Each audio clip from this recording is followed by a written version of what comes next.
Eh, Vamos a ver hoy el punto de trabajo de hoy. El tema de trabajo es el punto 8. En la parte 8 de la octava parte del libro del doctor Carlos Larios.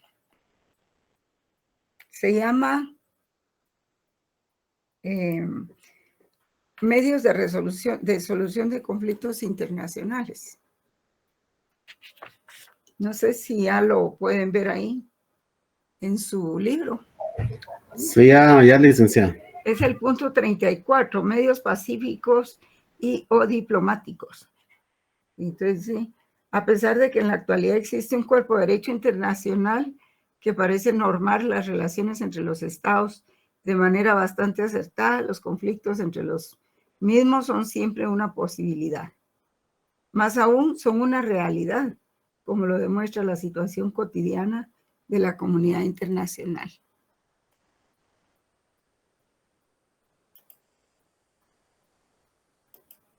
En la antigüedad, en caso de conflictos, se acudía a la guerra, a los medios violentos de manera inmediata. Y era una manera no solamente de hacerse respetar su derecho, sino también de reivindicar la dignidad y la soberanía nacionales. En la actualidad, tomando en cuenta las consecuencias desastrosas de las dos últimas guerras mundiales, así como lo espantoso de una posible guerra debido al avance técnico de las armas, ya sean estas nucleares, biológicas, meteorológicas, etcétera, pues se ha impuesto entre las naciones algunos medios de diferentes categorías, existiendo cierta como gradación, ¿verdad?, entre esos medios. Y así, pues, entre la gran clasificación que se ha dado, pues están los medios pacíficos y los medios o diplomáticos, ¿verdad? Los medios jurídicos o jurisdiccionales, que ya no son pacíficos precisamente, y los medios coercitivos, ¿verdad? Porque son medios coercitivos. Entonces, hoy vamos a ver lo que son solamente los medios pacíficos y o diplomáticos. Vamos a ver entonces, voy a ver si puedo. Vamos, para introducir el tema, les voy a exhibir un video de 4 minutos. Sí, Emily. Emily, ¿usted quería hablar? Ah, bueno, se confundió. Vale. Entonces voy a exhibirles ese pequeño video de 4 minutos para introducir el tema, ¿verdad? ¿Por qué interesa a los abogados?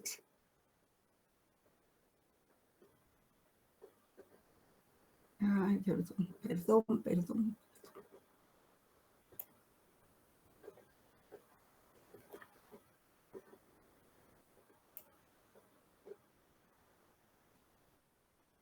Vamos a ver. No es ese el video precisamente. Están viendo el calendario ahora.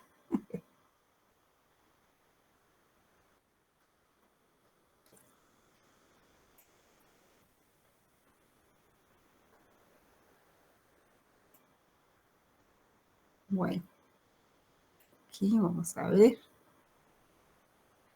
Ustedes me cuentan si lo ven, ¿verdad?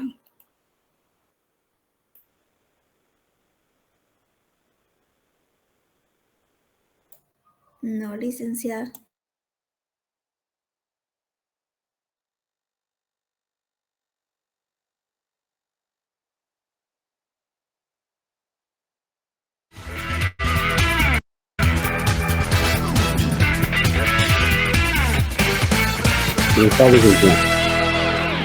La formación que recibimos en las escuelas y facultades de Derecho nos sugiere que el abogado es aquel que desarrolla una capacidad y una especial habilidad para llevar adelante litigios, para promover demandas, contestar demandas, promover recursos, hacerse cargo de la defensa de intereses de sus clientes, de sus representados ante los tribunales. Pero lo cierto es que se está imponiendo cada vez más una nueva imagen y una nueva tarea de los abogados que los identifica con profesionales del mundo de lo jurídico que resuelven problemas. Y para resolver problemas creo que es muy importante que le demos la relevancia debida a los métodos alternativos de solución de controversias. Estos métodos alternativos tienen varias ventajas y nos ayudan a crear una defensa más pertinente y más idónea de los intereses de nuestros clientes. Por ejemplo, los métodos alternativos tienen como primera ventaja que quisiera compartir con ustedes la de llevar menos tiempo o consumir menos tiempo en comparación con un juicio. Como todos ustedes saben, cuando uno inicia un litigio en países de América Latina puede demorar varios años, hay litigios que han durado incluso décadas. Sin embargo, los métodos alternativos nos permiten llegar a una solución de manera mucho más breve. La segunda ventaja que vale la pena mencionar es que generan menos gastos, son más baratos y eso permite que un mayor número de intereses y de personas puedan ser atendidos, puedan ser debidamente asesorados a través de la defensa de sus derechos por métodos alternativos distintos al proceso judicial tradicional.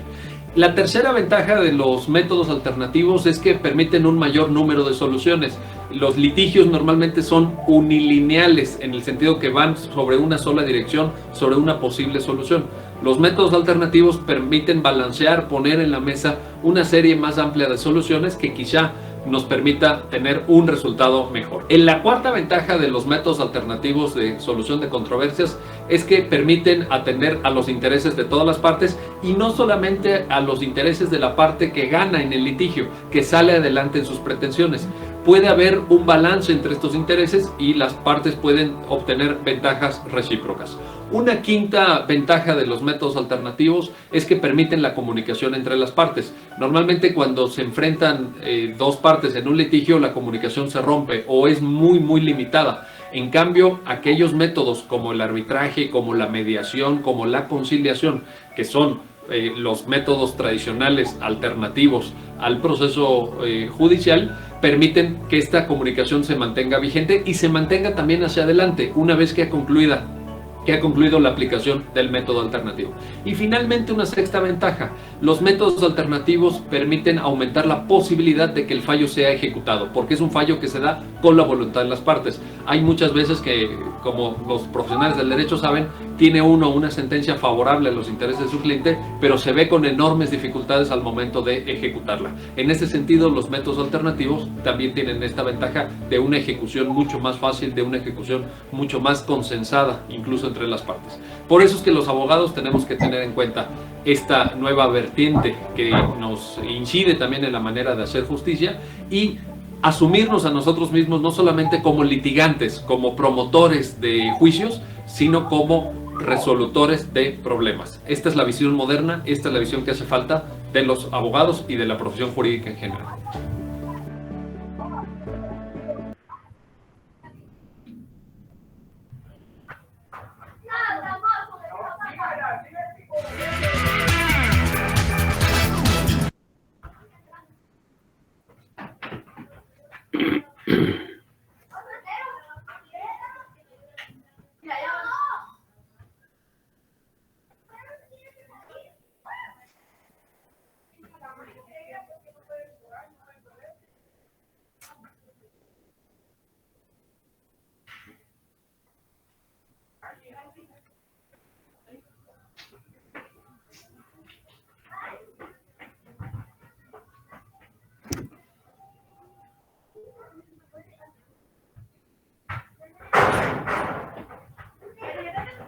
Compañero Luis Felipe, ¿y se apaga su micrófono, por favor?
Perdón, no había encendido el micrófono. Muchas gracias por avisarme.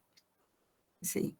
Entonces, como pueden ver ustedes, este pequeño video pues introduce al tema de que es importante la participación de los abogados en todos estos conflictos, porque se supone que conocemos el derecho, ¿verdad? Y entonces sabemos de qué se trata cuando se está hablando de algo así.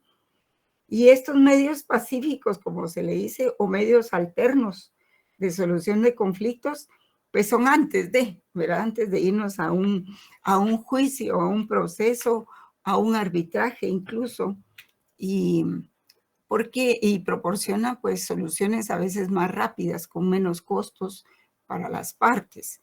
Y estos mismos medios pues sirven tanto en conflictos internacionales, o sea, entre dos gobiernos, dos países, ¿verdad?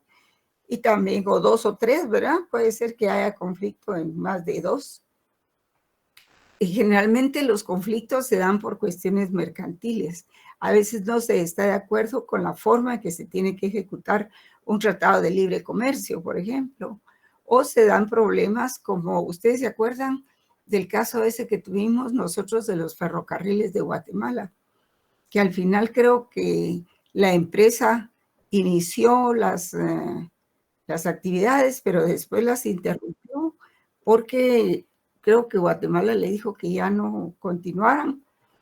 Y para la empresa que iba a ejecutarlo del ferrocarril, ponerlo en marcha, pues implicaba que ya había hecho muchos gastos. Y entonces, en ese caso, pues la empresa inició, creo que la empresa era canadiense, algo así, y se fueron a un proceso de arbitraje con Guatemala. Y ahí creo que Guatemala salió perjudicada, ya no me recuerdo bien, pero sale que son cuestiones a veces meramente económicas las que se tratan en esos conflictos. A veces no lo es. Por ejemplo, el conflicto que tenemos ahorita, que estamos viendo entre Israel y Palestina otra vez. Ese es un conflicto grave, un conflicto muy grave, porque ya hay muertos, pues hay rehenes, hay armamento y la población civil es la que más está sufriendo. Vamos a ver más adelante lo que se denomina la Convención sobre el Derecho Humanitario, que lo que trata de proteger es a los civiles. Porque si bien es cierto que esta organización Hamas, que es un grupo terrorista, dice Israel, ellos se atacaron en un evento musical o artístico, algo así, a una cantidad de jóvenes, de gente que estaba viendo el espectáculo. Entonces los tomaron desprevenidos. Y entonces eso dio lugar a que hubiera mucha gente que falleció, heridos, etcétera, mucha pérdida humana. Y entonces viene Israel y la agarra contra Palestina, contra su población civil, lo que encuentre, ¿verdad? Ahí. Entonces, tenía noticias yo hoy que llegó el presidente Biden y que es tanta la denuncia de las crueldades de Israel en revancha, que él autorizó que se les traslade a los palestinos, a los civiles, agua y comida, ¿verdad? Parece que es muy seria la situación. Y vamos a ver que, por ejemplo, el derecho internacional humanitario de reciente creación, pues esa rama del derecho internacional se creó precisamente para salvaguardar la vida, la seguridad y el patrimonio también de los civiles, que sin ser protagonistas de una guerra, quedan en medio, ¿verdad? Y son los más afectados, que son generalmente los niños, las señoras, las mujeres, los ancianos, y muchos hombres también que no participan como combatientes. Pero bueno, eso lo vamos a ver un poco más adelante. hoy por hoy vamos a ver los medios pacíficos de solución de conflictos. Y como les decía, pues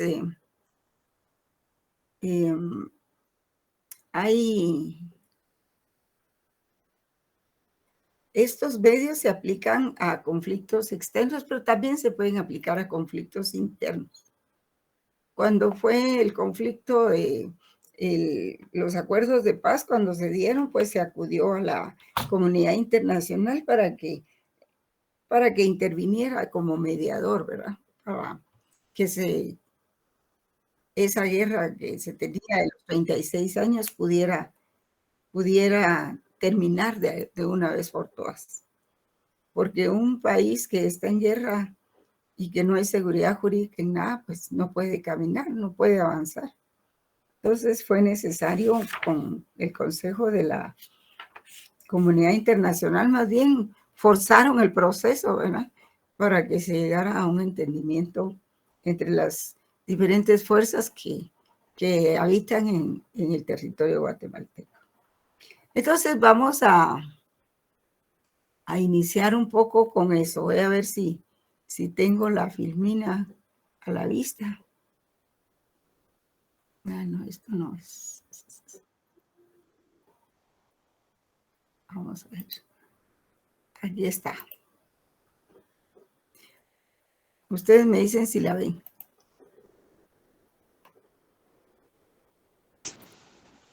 Se ve, ¿verdad? Ya, licenciada. Muy bien. Solo que en estas filminas los títulos van aquí abajo, miren. Aquí los pueden ver. Entonces, estos son medios de solución de conflictos internacionales. Y aquí los tenemos, medios de solución de conflictos. Sí, para evitar la guerra, ¿verdad? Generalmente el derecho internacional admite la guerra.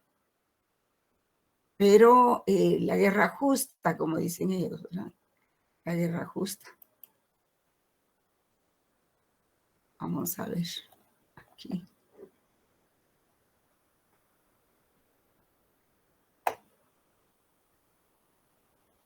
A veces se me pierde el cursor.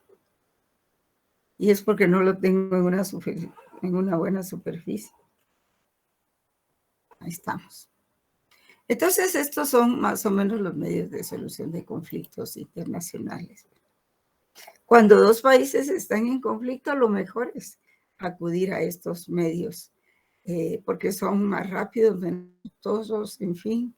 Y ahí pues se examina la buena voluntad de cada una de las partes por hacer las paces. Como en toda circunstancia, a veces hay un país que no quiere ceder, ¿verdad? Una de las partes que no quiere ceder. Entonces también tampoco la otra cede, ¿verdad?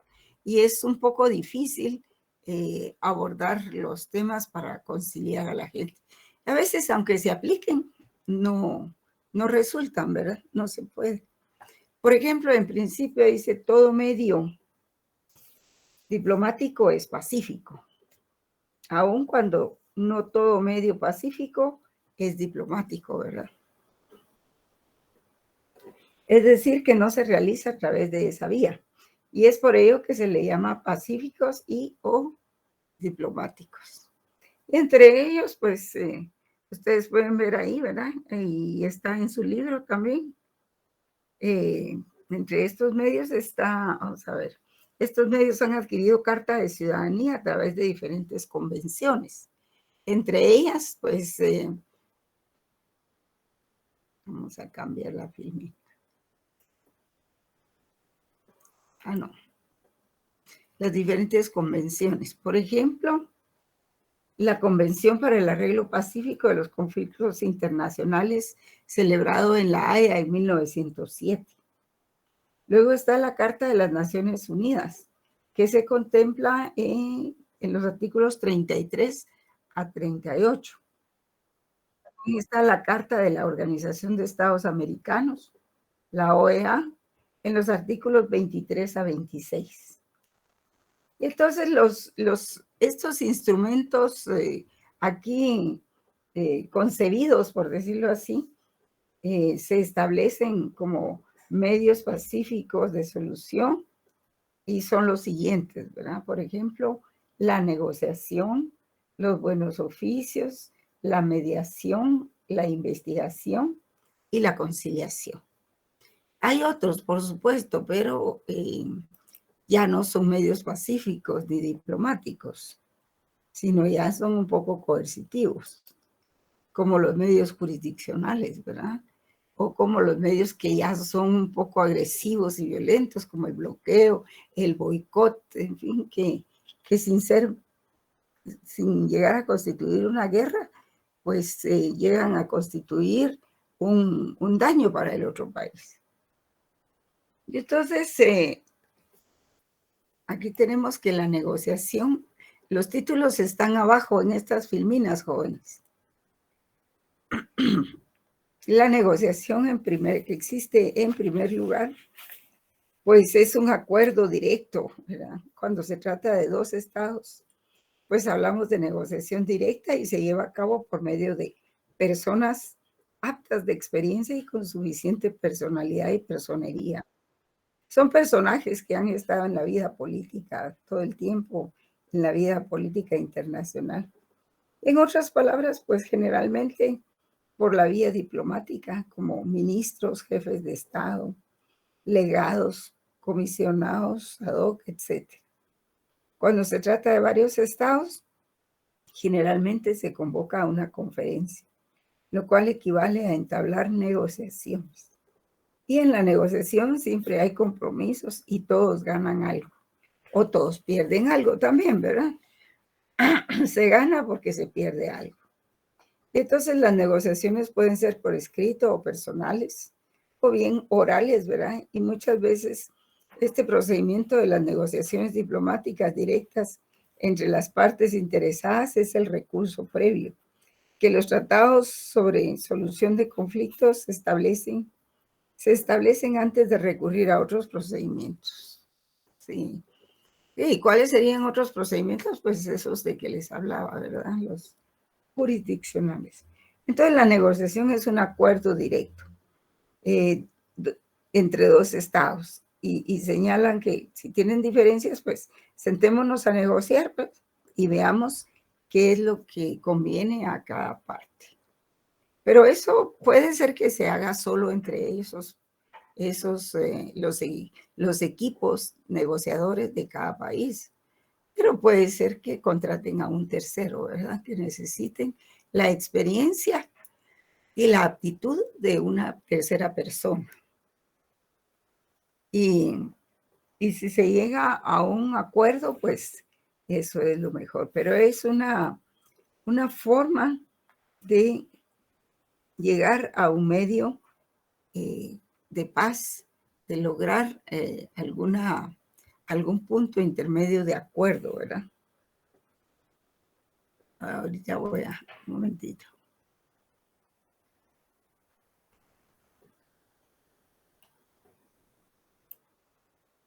Bien. Esa es la negociación. Pero tenemos también, por ejemplo, cuando los buenos oficios y cuando las negociaciones por diferentes razones quedan estancadas o se rompen. Acuérdense que estamos hablando de la anterior, ¿verdad? Dice aquí en los buenos oficios, cuando las negociaciones por razones diferentes quedan estancadas o se rompen, entonces se acude a este medio, a los buenos oficios, que es prestado, este medio es prestado por un tercer estado o por un grupo de estados no partes en el conflicto, ya sea a motu propio o por propia iniciativa, ¿verdad? O ya sea a petición de una de las partes. Y no tiene como fin más que poner en contacto de nuevo a esas partes que rompieron las negociaciones. O sea, reanudar las negociaciones. Para eso, ¿verdad? Para que reanuden las negociaciones. Y en algunos casos, pues los buenos oficios se interponen, aun cuando no haya habido negociaciones previas. Y pueden tener como objetivo evitar un conflicto o poner fin al mismo. Y su característica es la discreción, ¿verdad? Entonces, los buenos oficios es cuando dos partes están en desacuerdo, ¿verdad? Se rompen las negociaciones, viene alguien más y les llega a decir, miren, ¿por qué no reanudan las negociaciones? Creo que es lo más beneficioso para todos. Y tratándose de países y de pueblos, pues los más beneficiados son los pobladores, ¿verdad? Para que haya paz, que haya acuerdo, que haya Estado de Derecho, que haya, en fin, cuántas cosas que atañen a la colectividad. Sí, entonces tenemos, un momentito, solo voy a admitir aquí a alguien. Jordi, bueno. Tenemos entonces la siguiente institución, que es, vamos a ver.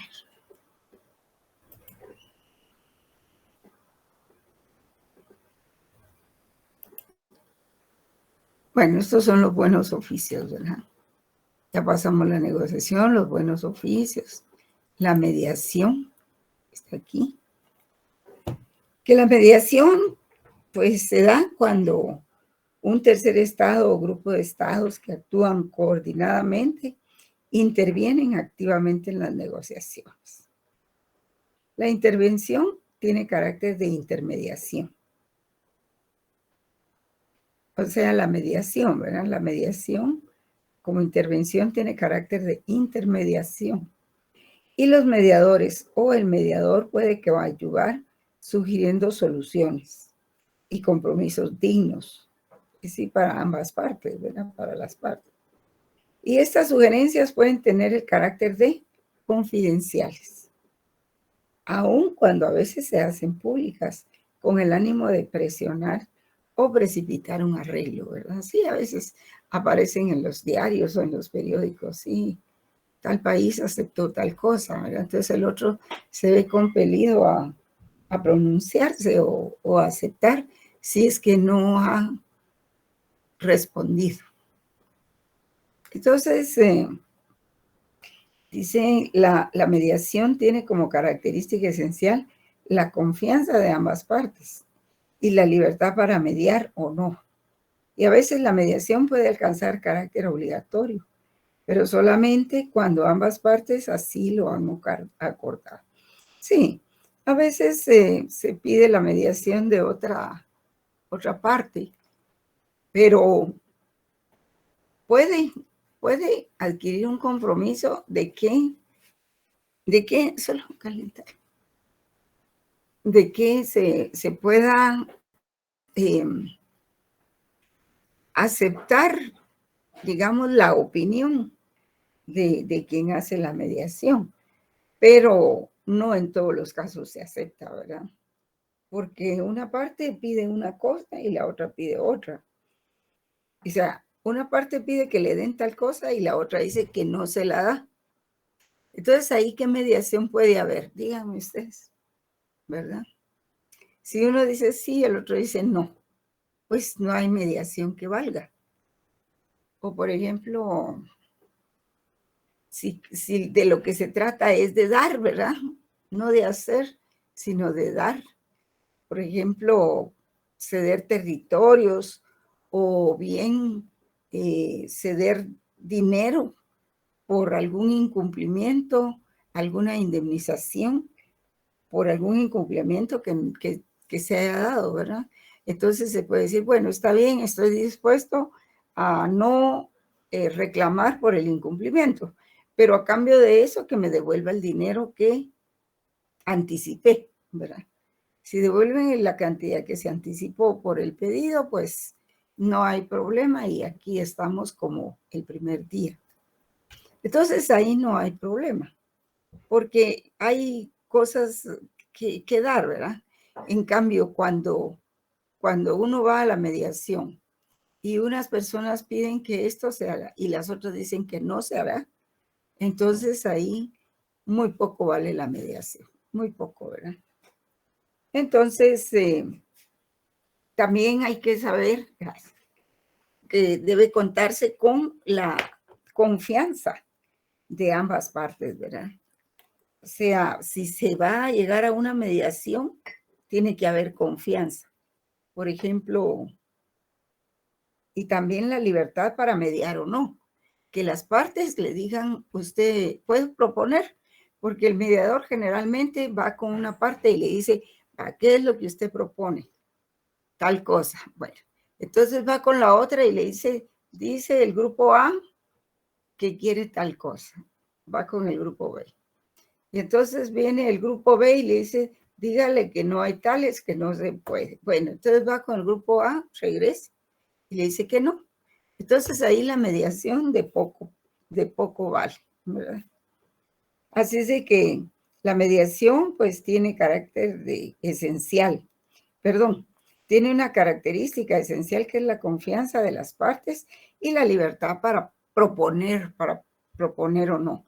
Porque el mediador generalmente no propone, solo es como un mensajero entre las partes. A veces la mediación puede alcanzar carácter obligatorio, pero solamente cuando las partes así lo han acordado, previo a que el mediador comience a actuar y a sugerir medios positivos para solucionar el conflicto. La mediación generalmente tiene lugar cuando existe disentimiento grave. Notemos que en la época contemporánea a veces se solicita la mediación de un Estado o un grupo de Estados, o no se pide la mediación de un Estado o de un grupo de Estados, sino la de una persona calificada por su capacidad, su discreción, su honradez y su equilibrio personal. Entonces, digamos que la mediación se da porque se cuenta con alguien que es capaz y que tiene aptitudes para ser mediador. Claro que, por ejemplo, en este conflicto Israel y Palestina, pues ser un mediador creo que sería muy difícil, a menos que encuentren puntos de encuentro, ¿verdad? Por ejemplo, que hubieran mediadores de terceros países, ¿verdad? Como por ejemplo, pues, qué sé yo, Canadá o algunos países europeos, cosas como esas. Pero la verdad es que este conflicto de Palestina viene de hace mucho tiempo y no tiene visos de resolverse en el futuro cercano. Así es de que la gente seguirá padeciendo hasta que se logre. Dicen que no hay mal que dure 100 años. Así entonces tenemos otro medio pacífico de conciliación, que en este caso sería la investigación.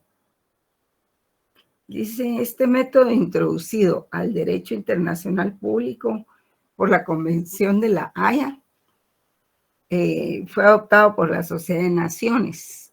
¿Se acuerdan que la Sociedad de Naciones fue un antecedente de la ONU, verdad? La Sociedad de Naciones después se convirtió en la Organización de Naciones Unidas. Y también fue adoptado no solo por la ONU, por la Haya, sino también por la Organización de Estados Americanos, la OEA. También, además de otras organizaciones internacionales. Pero esas investigaciones se hacen sobre cuestiones de hecho, no de derecho, ¿verdad? Porque el derecho no se prueba, pero sí se puede probar las cuestiones de hecho. A veces cada quien cuenta su versión de los hechos. Y entonces es necesario que haya una comisión imparcial que investigue la veracidad de lo que cada una de las partes está contando, ¿verdad? Como tiene, para verificar si el relato de las partes es verídico, ¿verdad? O no. Y entonces las partes de común acuerdo otorgan a una comisión la facultad de esclarecer una divergencia proveniente de la diferente apreciación en una situación de hecho. La comisión investiga gozando de los privilegios e inmunidades diplomáticas y al final rinde su informe por mayoría de votos. Y dicho informe debe contener una exposición objetiva y desapasionada. Naturalmente que no se trata de un fallo, no es una sentencia, puesto que los investigadores no se pronuncian sobre responsabilidades. Y a la comisión debe proporcionársele una idea de los hechos sujetos a investigación, dársele la libertad necesaria para efectuar su trabajo. En su composición, generalmente se nombra a 5 personas, 2 por cada parte, y la quinta escogida por los 4 anteriores. En algunos casos, como lo fue el caso de Nicaragua, durante el conflicto interno, pues se nombraron 3 personas y cada una de las partes puede nombrar consejeros, abogados y agentes para que los representen y traten de justificar sus puntos de vista. Sí, creo que en todos los procesos de paz se dan esas investigaciones previas. Vamos a ver aquí. Con la conciliación. La conciliación, pues, apareció en 1919, ¿verdad? Su naturaleza consiste en que se entrega a una comisión mixta, por acuerdo formal de las partes, una divergencia de cualquier naturaleza que no haya podido solucionarse por la vía diplomática ni por otros medios, para que sea esta comisión mixta dentro de un tiempo prudente, que puede ser 6 meses a 1 año, que lleve a cabo un estudio imparcial y presente un informe con sus recomendaciones. Generalmente versa sobre conflictos de intereses, no sobre conflictos de derechos. Y durante este tiempo las partes se abstienen de tomar cualquier medida de fuerza o de otra naturaleza. Tiene por objeto facilitar un acuerdo amistoso. Y la conciliación pues está entre la investigación y el arbitraje. Tomen en cuenta eso para distinguirla, ¿verdad? Que la conciliación está entre la investigación y antes del arbitraje. Porque si nos vamos al arbitraje, que es un proceso cuasi jurídico, bueno, pues ahí se va a obtener un laudo que es parecido a una sentencia y que ya se vuelve obligatorio, ¿verdad? Entonces no hay conciliación, solo hay una aceptación. Y por eso se dice que la conciliación está entre la investigación y el arbitraje. Y es por consiguiente un punto intermedio entre lo pacífico y lo jurisdiccional. Va más allá de la investigación porque no se concreta a examinar los hechos, sino a sugerir soluciones.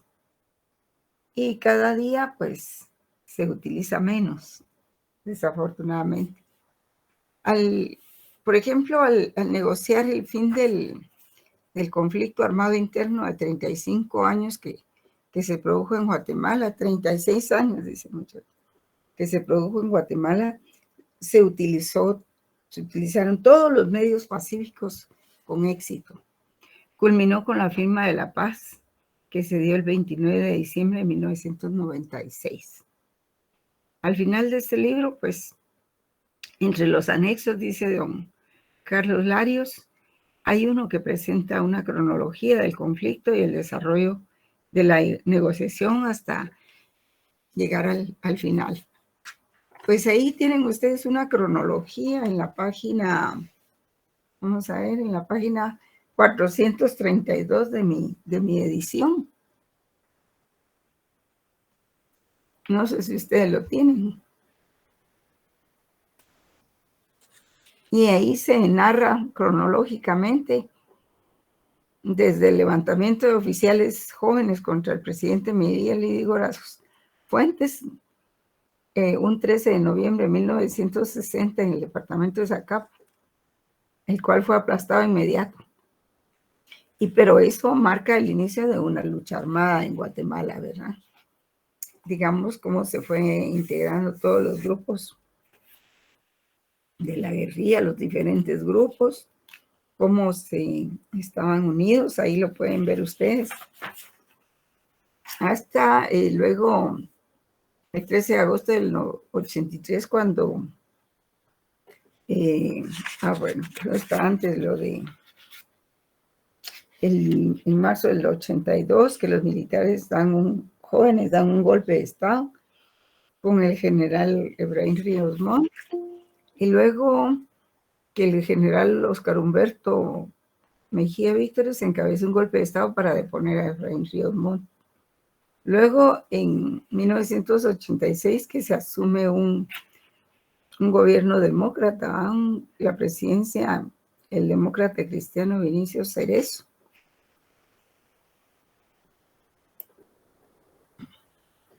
Y luego, dentro de ese gobierno demócrata, ¿verdad? El primer gobierno demócrata de hacía tantos años. Entonces es donde se inicia el proceso ya de conciliación, ¿verdad? Que empieza en 1986. Entonces, el 6-7 de agosto, Guatemala, en 2 jornadas históricas, los presidentes de Guatemala, Marco Vinicio Cerezo Arévalo, el del Salvador, fíjense, José Napoleón Duarte, de Honduras, José Azcona Oyo, porque no era solo de Guatemala, era toda la región. El de Nicaragua, Daniel Ortega, y de Costa Rica, Óscar Arias Sánchez, debaten y firman el documento denominado Procedimientos para establecer la paz firme y duradera en Centroamérica. Fíjense bien, es en Centroamérica. Y a este documento se le llama también Acuerdo de Paz de Esquipulas II. Y el 11 de septiembre, en la ciudad de Guatemala, el presidente de Guatemala, Vinicio Cerezo, emite el acuerdo para la creación de la Comisión Nacional de Reconciliación. Fíjense, se nombra una comisión, CNR se llama, Comisión Nacional, no de conciliación, sino de reconciliación. Y el 30 de septiembre en la ciudad de Guatemala se instala la comisión, la CNR, integrada por el vicepresidente de la República, Roberto Carpio Nicol, Leopoldo Sandoval, en representación del gobierno, Jorge Serrano Elías, titular, y Francisco Gordillo, suplente por los partidos políticos de oposición, Monseñor Rolfo Quesada Toruño, titular, y Monseñor Juan José Gerardi, suplente, en representación de la Conferencia Episcopal, y Teresa Bolaños de Zarco, titular, y Maynor Pinto Acevedo, suplente como ciudadanos notables. De ahí, el del 7 al 9 de octubre, en Madrid, España, se realiza la primera conversación oficial y pública con la Unidad Revolucionaria Nacional Guatemalteca y el Gobierno de la República. El 28 de octubre, en la ciudad de Guatemala, el Congreso aprueba un decreto de amnistía para delitos políticos y comunes conexos en cumplimiento de uno de los compromisos establecidos en el Acuerdo de Paz Regional. Pero creo que ese acuerdo de amnistía quedó sin valor porque fue impugnado de inconstitucionalidad, algo así. Y el 3 de noviembre, en la ciudad de Guatemala, una de las 4, el Partido Guatemalteco de Trabajo, una de las 4 agrupaciones guerrilleras del país, miembro de la URNG, rechaza la amnistía decretada por el gobierno. En 1988, entre el 3 y 4 de mayo en San José, Costa Rica, los representantes de la Comisión Nacional de Reconciliación de Guatemala sostienen reuniones informales de dirigentes de la URNG. Y el 9 de agosto en San José, Costa Rica, representantes de CNR, URNG se reúnen para evaluar una propuesta de diálogo planteada por la organización guerrillera al gobierno. El 7 de noviembre, la CNR convoca un diálogo nacional con el objeto de encontrar soluciones a los principales problemas del país. Bueno, y después de eso, entonces hay un proceso, hay un organigrama ahí que habla del proceso de negociación de la paz. Entonces ya se da qué tipo de acuerdo es, acuerdo básico para la búsqueda de la paz por medios políticos, en donde se da en Oslo, Noruega, fecha, el 30 de marzo de 1990, siempre en el gobierno de Vinicio Cerezo. Luego una reunión, acuerdo con representantes de partidos políticos en el Escorial, España. Luego una reunión con CACIF, sin acuerdo, sectores agrícolas, comercial, industrial y financiero. en Ottawa, Canadá, en septiembre de 1990. Bueno, esta otra reunión con el sector religioso en Quito, Ecuador, en 1990. Otra reunión con sectores sindicales y populares y se emite una declaración en Metepec, Puebla, México, el 23 de octubre de 1990. Reunión en instancia académica, cooperativista, empresarial, pobladores y profesionales se emite una declaración en Atlisco, Puebla, México, en 1990. Y la elaboración y aprobación de procedimiento y agenda de 11 puntos en México, Distrito Federal. Y ahí es en el gobierno de Serrano Elías, ¿verdad? También se da la democratización, derechos humanos sin documento de acuerdo. Solo se discutió lo referente a la democratización en Cuernavaca, México, en 1991. También el acuerdo marco sobre democratización para la búsqueda de la paz por medios políticos en Querétaro, México. Y sin derechos, sin documento de acuerdo en México tampoco se llegó a nada. Luego se firma el acuerdo marco para la reanudación del proceso de negociación entre el gobierno y la ORNG. Y en este acuerdo se da forma a la Asamblea de la Sociedad Civil.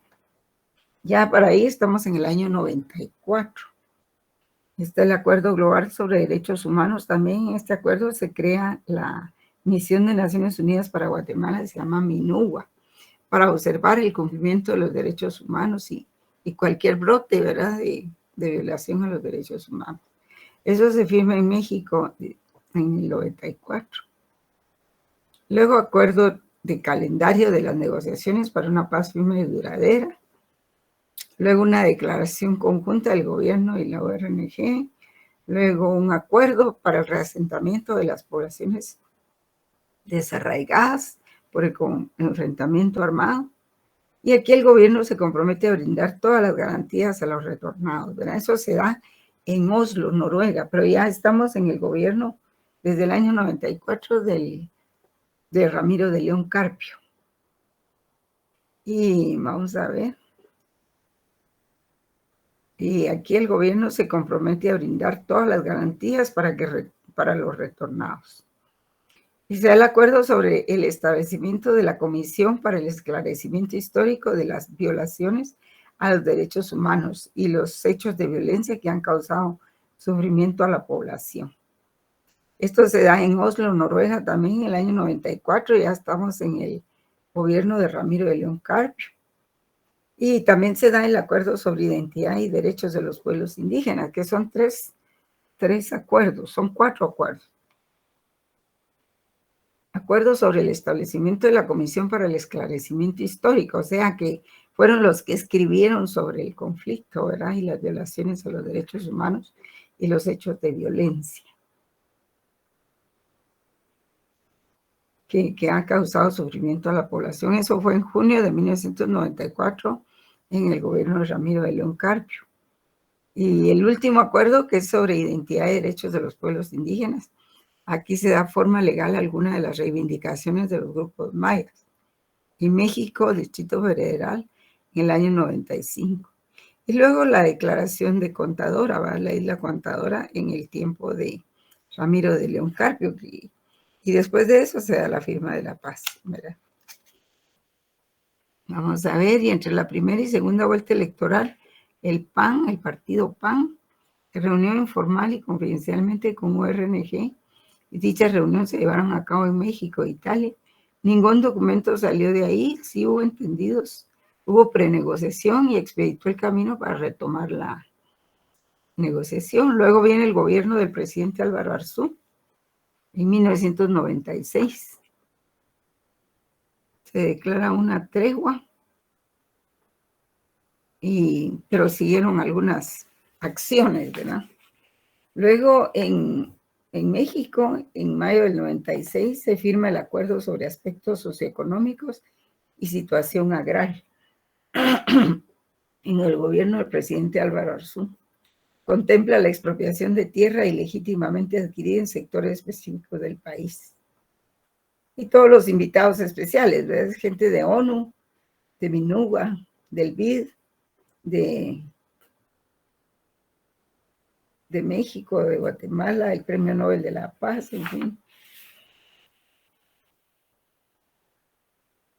Y entonces, dice, importante, la RIA declara que una vez firmado el acuerdo socioeconómico se suprimirá el impuesto de guerra.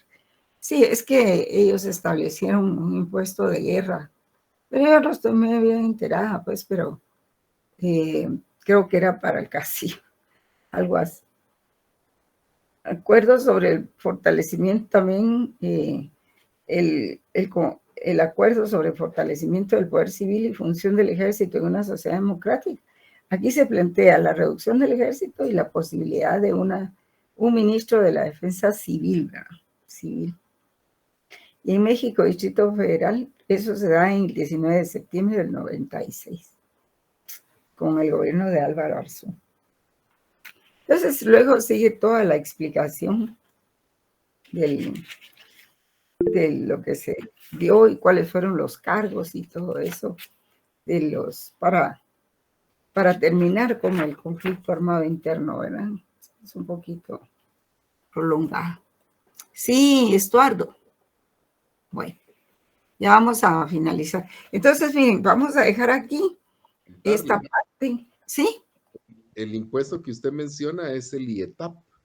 El IETAP fue el impuesto que se impuso para cumplir con los acuerdos de paz.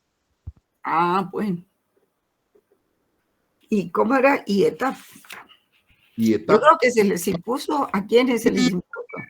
Se le impuso era un impuesto que se colocó sobre, como el impuesto sobre la renta, sobre las ganancias netas de todas las empresas, y eso servía para poder, poder cumplir con todos los aspectos que mencionaban los acuerdos de paz. Ah, bueno. Pues sí, porque de alguna manera había que financiar todas esas acciones y operaciones que se estaban dando, ¿verdad? Por ejemplo, porque tengo entendido que en ese momento se creó la ley de, ¿cómo se llama? De identificación personal, algo así.